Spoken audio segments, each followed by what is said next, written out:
There's new Citroen lettering at the rear now too, as is all the rage. Citroen says it's made it look simpler. I'm not sure I agree. Inside Citroen's redone, it's already impressive advanced comfort seats with more support and padding, and there's a redesigned digital instrument cluster. But I won't pretend on the whole this is a significant change. What are the specs? Ignoring the electric C4, there's the choice of 3 ICE versions, all revolving around a turbocharged 1.2-liter petrol engine. All are now automatics too, with all manual versions of the C4 discontinued. If you've ever driven a manual Citroen, you'll know this isn't a huge loss. The diesel versions are also now unsurprisingly dead.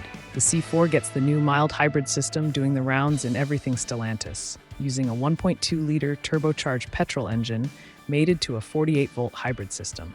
In entry-level guise, it puts out 99 bhp, but here we're sampling it with 134 brr.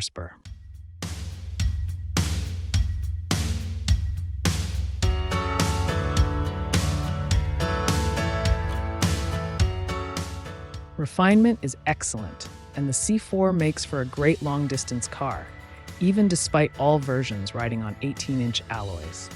The hybrid system also works better in the C4 than any other Stellantis application I've tried it in to date.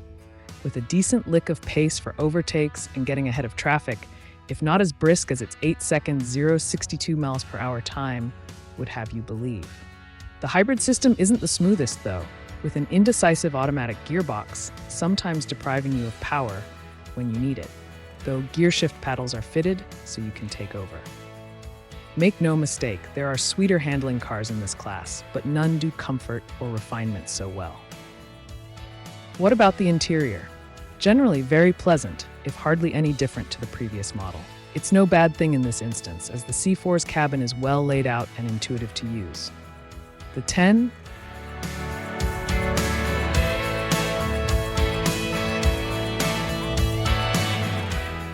both use a 6-speed dual-clutch automatic. Citroen claims a 20% improvement in fuel economy compared to non-hybrid models, though the 48 mpg achieved on the test drive isn't much different to any pre-facelift petrol C4 I've tried in the UK. Citroen also continues to sell its old generation PureTech 130 engine, mated to an 8-speed auto, though it's noticeably slower and less efficient on paper, yet 400 pounds cheaper to buy. The choice is yours. How does it drive? It's comfier than your favorite armchair. The ride is terrific at higher speeds in particular, ebbing and flowing with the contours of the road, pitching slightly under braking, and riding sharp bumps and crests smoothly. It's all rather remarkable on what is a mainstream car.